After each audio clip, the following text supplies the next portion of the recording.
A new escalation point has appeared between the U.S. and China. Reports have emerged that a Chinese Navy destroyer hit a U.S. Navy's P-8A maritime patrol aircraft with a laser beam, an incident the Navy characterized as unsafe and unprofessional. The U.S. Navy revealed this on February 28th and stated that the incident happened 1 week before this disclosure. The U.S. Navy divulged that the P-8A was flying over the Philippine Sea west of Guam. The P-8A is based out of Jacksonville, Florida, and is forward deployed to Kadena Air Force Base in Okinawa, Japan. The U.S. Navy's Public Affairs Office said in a statement that the incident took place approximately 380 miles west of Guam and occurred without provocation. In this video, Defense Updates analyzes the Chinese Navy firing a laser at American P-8A. Let's get started. This video is sponsored by War Thunder. If you are, like us, fascinated by military vehicles and technology, I recommend you give War Thunder a try. It's a military vehicle combat game which you can download and play for free on PC, PlayStation 4, and Xbox One with cross-platform support.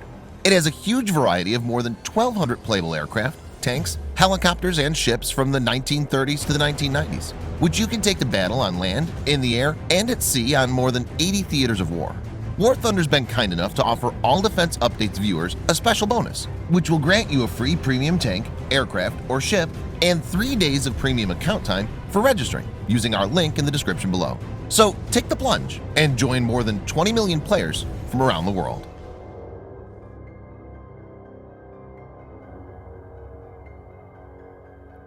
An unnamed destroyer attacked a P-8A Poseidon operating from Kadena Air Base on the island of Okinawa. The U.S. Navy stated the laser, which was not visible to the naked eye, was captured by a sensor on board the P-8A. Weapons-grade lasers could potentially cause serious harm to aircrew and mariners, as well as ship and aircraft systems. This particular incident didn't cause any damage to the aircraft, and no crew was injured. Rachel McMarr, Pacific Fleet spokesperson, said, "There have been sporadic incidents involving the use of lasers, either from shore or from Chinese fishing boats. But this is the first time that was done using the board weapons of a PLA, People's Liberation Army, Navy vessel." The U.S. Pacific Fleet said last week's incident violated the Multilateral Code of Unplanned Encounters at Sea and a bilateral U.S.-China Memorandum of Understanding on rules for safety of air and sea encounters.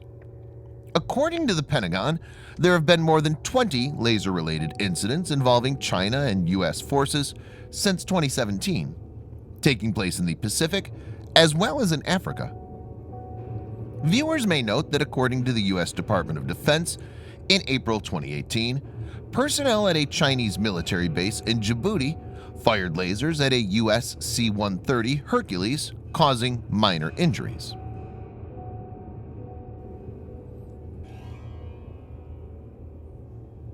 China claims most of the South China Sea.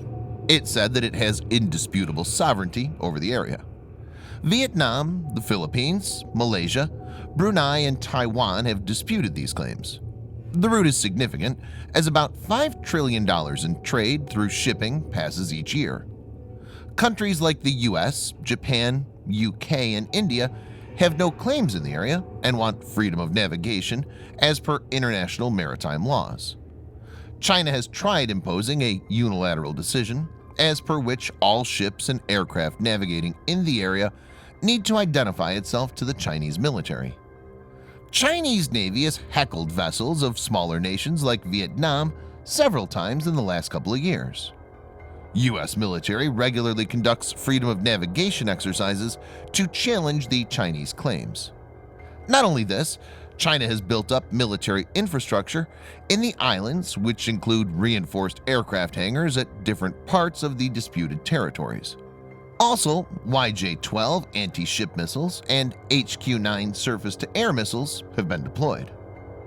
The YJ-12 has a speed of around Mach 2 if launched from low altitude, and up to Mach 3.2 if launched from high altitude. It has a maximum range of 380 kilometers or 236 miles, depending upon launch altitude, so it can be fired from far off. A saturation attack by YJ-12s will be hard to defend against, even by advanced defenses of the U.S. military. The HQ-9 is China's new generation, medium to long-range, active radar homing surface-to-air missile.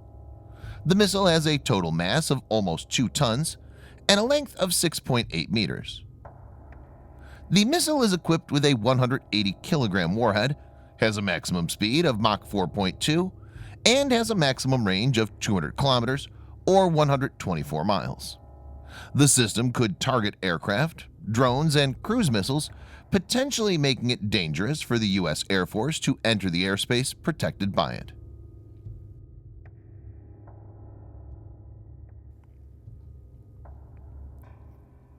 The P-8 Poseidon is developed by Boeing and is modified from the 737-800 ERX. It's capable of anti-submarine warfare (ASW), anti-surface warfare (ASUW), and shipping interdiction.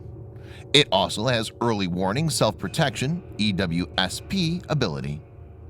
Powered by 2 CFM56 7B27A turbofans that are capable of generating 121 kilonewtons of thrust, it's able to reach a maximum speed of 490 knots or 907 kilometers per hour. It has a combat radius of 1,200 nautical miles or 2,222 kilometers that enables it to cover large swaths of ocean.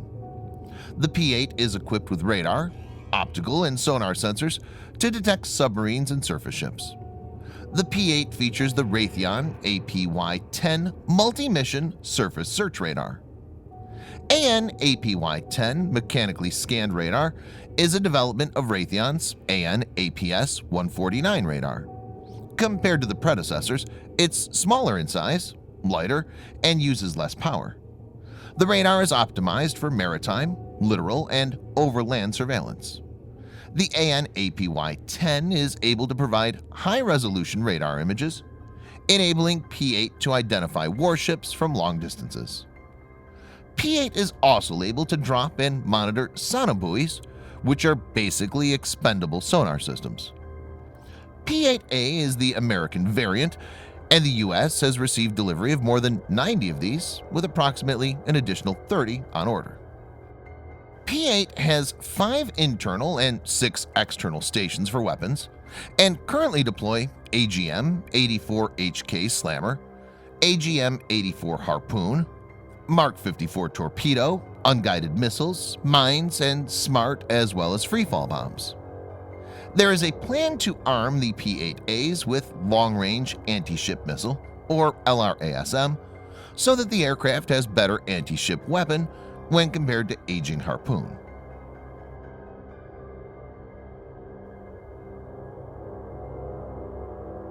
Lasers are concentrated beams of light that transmit large amounts of electromagnetic radiation against their targets.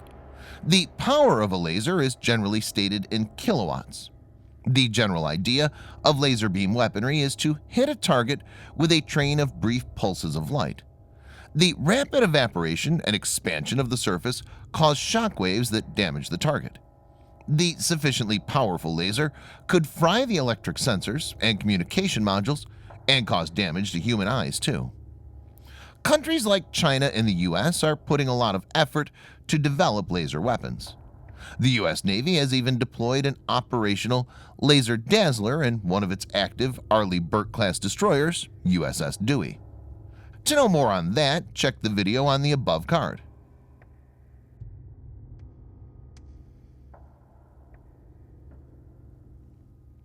China's rise, as predicted by many experts, is not peaceful. China has tried to change the territorial status quo gradually, island by island, instead of trying to capture in one go. For example, China first occupied the Paracel Islands in 1974 and then slowly expanded its presence southward by attacking Vietnam's islands in the Spratly Chain in the 1980s. The strategy known as salami slicing aims for the slow accumulation of small changes. China's been using strong-arm tactics to threaten its smaller neighbors time and again, which include patrols by warships and aircraft close to their borders.